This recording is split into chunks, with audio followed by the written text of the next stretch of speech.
Olá, pessoal. Vamos para a nossa segunda aula de Marx e a Pedagogia Moderna do autor Mário Alighiero Manacorda. Geralmente a gente fala Manacorda. Nessa segunda parte, ele vem trazendo a conceituação de trabalho. Então, o que é trabalho na pedagogia marxiana? O trabalho ocupa um lugar central na proposta pedagógica marxiana. A gente está vendo isso, né? Praticamente todos os textos trazem o trabalho como princípio educativo na proposta aí da pedagogia marxiana. Então, no que se refere especificamente à pedagogia, é possível iludir-se de que se sabe o que é ensino. Né? Nós temos várias conceituações do que é ensino. O ensino, o conceito de ensino, ele vai depender da interpretação que o sujeito faz e a partir de uma ideologia e de uma proposta. Né? Da mesma forma, o conceito de trabalho, né, a gente não pode se iludir que existe um conceito único de trabalho. Aqui nós vamos tratar do conceito de trabalho na proposta da pedagogia marxiana, que para você entender, né, você precisa de compreender toda a proposta da pedagogia marxiana para você entender o conceito de trabalho para Marx. Então, aqui no texto coloca o seguinte, né?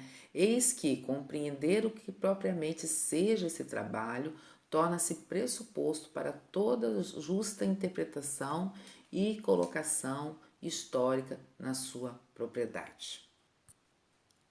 Bom, o trabalho, ele sempre foi visto na maioria das vezes durante toda a evolução histórica que nós temos, como enquanto humanidade, ele foi visto, ele tem essa visão mais negativa, né? É visto como uma expressão negativa, ou seja, trabalhar é árduo, né? Até pelo conceito de trabalho que a gente já viu em outros textos, né?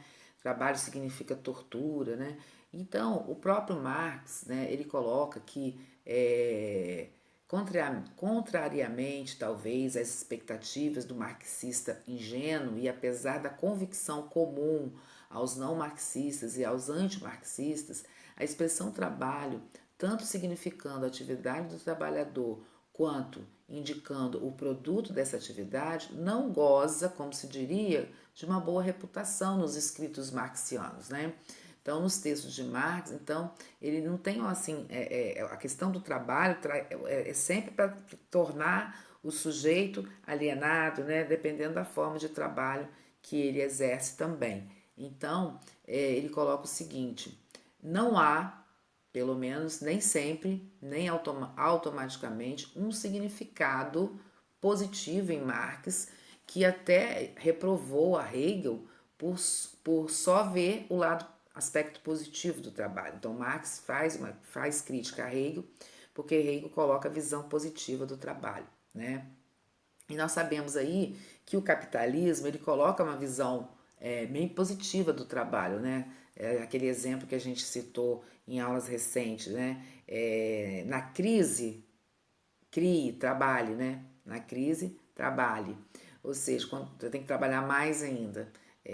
Então, desde o trabalho, Marx é um termo historicamente determinado que indica a condição da atividade humana no que denomina economia política, ou seja, a sociedade fundada sobre a propriedade privada dos meios de produção e a teoria ou ideologia que a expressa. Então, no capitalismo, né, nós temos aí o trabalho condicionado à propriedade privada. O que é a propriedade privada? São as pessoas, a propriedade privada porque a empresa é uma propriedade privada controlada por alguém que domina ali os meios de produção. Né?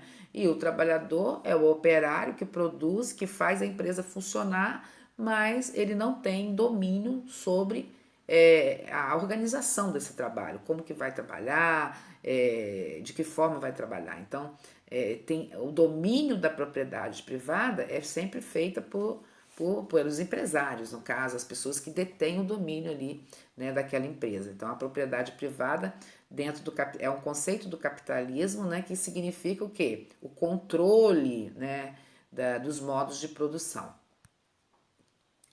Na condição descrita pela economia política, o trabalho, enquanto exatamente princípio da economia política, é a essência subjetiva da propriedade privada e está frente ao trabalhador como propriedade alheia, a ele estranha. Então, dessa forma, é prejudicial e nocivo. Ou seja, por que o trabalho está como uma propriedade alheia? Porque o trabalhador ele não tem propriedade, ele não tem domínio sobre o seu meio de produção, o seu modo de produção, né? Então, quando você é empregado, o trabalhador, o operário, ele não tem o domínio de tudo que está se produzindo ali, né? Ele apenas executa o trabalho e recebe pelas horas trabalhadas, né? E ainda mais, a sua própria realização aparece como uma privação do operário, pois na medida em que a economia política oculta a alienação que está na essência do trabalho. A própria relação da propriedade privada contém o produzir-se da atividade humana como trabalho e, portanto, como uma atividade humana completamente estranha a si mesmo, completamente estranha ao homem e à natureza, e assim também a consciência e a vida. Então, esse trabalho que é produzido, quando fala que é completamente estranho a si mesmo, porque não é da natureza do homem exercer aquele trabalho, né? Aquele trabalho ele está sendo exercido para que ele tenha condições de garantir o seu pão.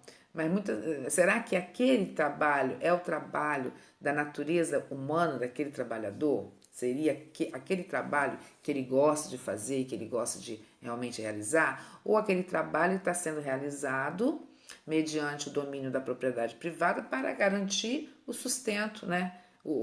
A manutenção da vida dele, né? Então, o trabalho insere os indivíduos sob uma determinada classe social, predestinados desse modo de indivíduos a membros de uma mesma classe, né? Então, uma condição que apenas poderá ser eliminada pela superação da propriedade privada e do próprio trabalho. Então, é muito comum a gente perguntar, né? Fulano trabalha em quê? Então, você é classificado pelo seu trabalho. Não é muito comum, né? Médicos, advogados, profissionais liberais se apresentarem como professores. Por quê? Porque quando você se mostra como professor, você se mostra como intelectual, como pesquisador, né? Só o professor mesmo que não é muito valorizado, mas os profissionais liberais, os médicos, quais são os melhores médicos?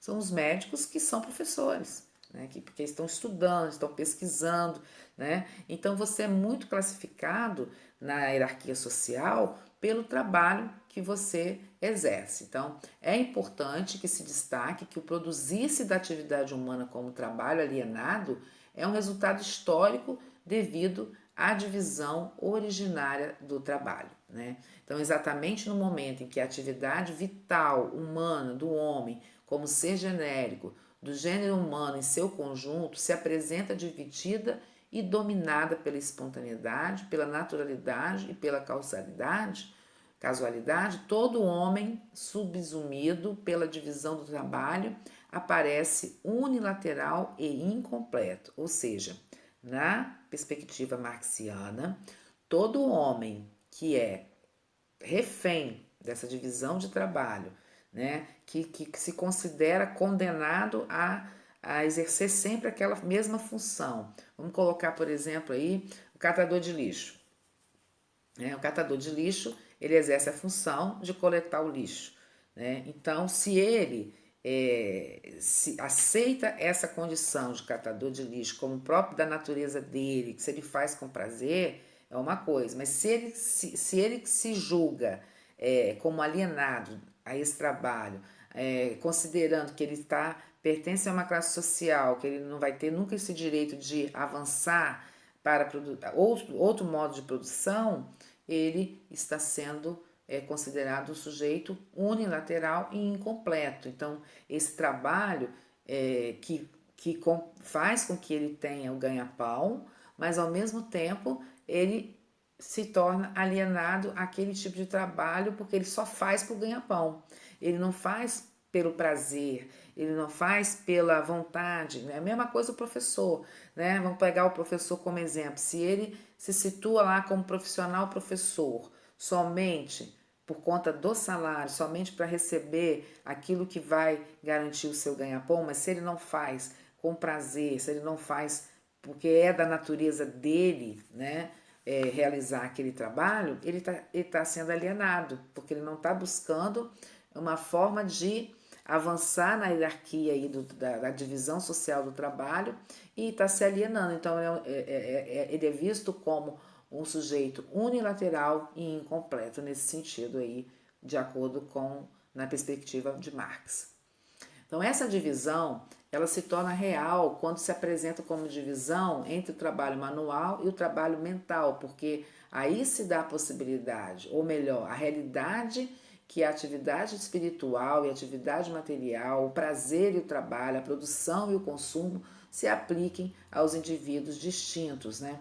Então, o animal, por exemplo, ele se faz de imediato uno e com a sua atividade vital, né? Que é o que dela se distingue. Ou seja, o animal, Marx coloca assim, que nesse sentido aí, quando o trabalhador ele é alienado e se considera como estático naquela relação de trabalho ali e não busca superar essa alienação, ele está sendo igual ao animal, porque o animal ele busca o trabalho, ele produz ali, né, ele busca alimento de acordo com a necessidade dele somente, né? Então, o homem faz da sua própria atividade vital o objeto do seu querer e da sua consciência. Tem uma atividade vital consciente, não existe uma esfera determinada com a qual ele imediatamente se confunde. Então, a diferença entre o homem e o animal, né? Então, para Marx, dependendo do comportamento do homem na relação dele com o trabalho, ele está se comportando como um animal, ou seja, trabalhando somente para receber aquilo que vai garantir o seu alimento, né? E na proposta marxiana, o trabalho precisa de ser muito mais do que isso, né? Continuando aqui, o homem, em poucas palavras, em seu trabalho, que é uma troca com a natureza, age voluntária e conscientemente, com base num plano e, sobretudo, não ligado a qualquer esfera particular. Ele vive universalmente da natureza inorgânica.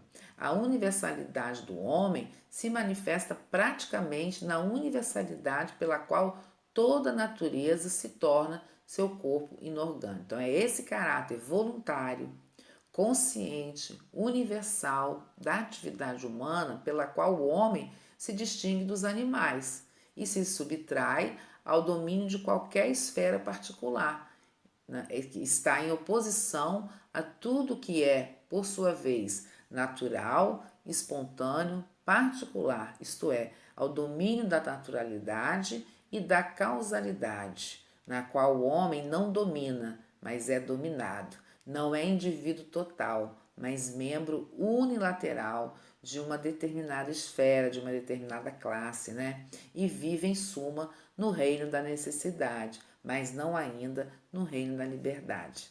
Nossa, acho que está claro aqui, né? Então, o sujeito que só trabalha buscando suprir as suas necessidades e não pelo sentido universal, pelo sentido da natureza, pelo sentido vocacional, pelo sentido do prazer, né? A partir do momento que você trabalha com prazer, você não trabalha somente para ter garantido o seu pão de cada dia.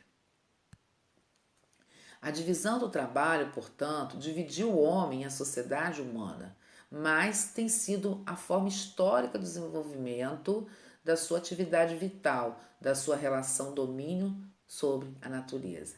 Marx traça um rápido esboço do seu desenvolvimento nas formas mais simples àquelas gradativamente mais complexas e mais produtivas, mas igualmente mais contraditórias, né? Até a formação da grande indústria que subsumiu as ciências naturais ao capital e tirou a divisão do trabalho, a última aparência do seu caráter natural. Então, para Marx, o capitalismo, ou seja, o homem saiu daquele modo de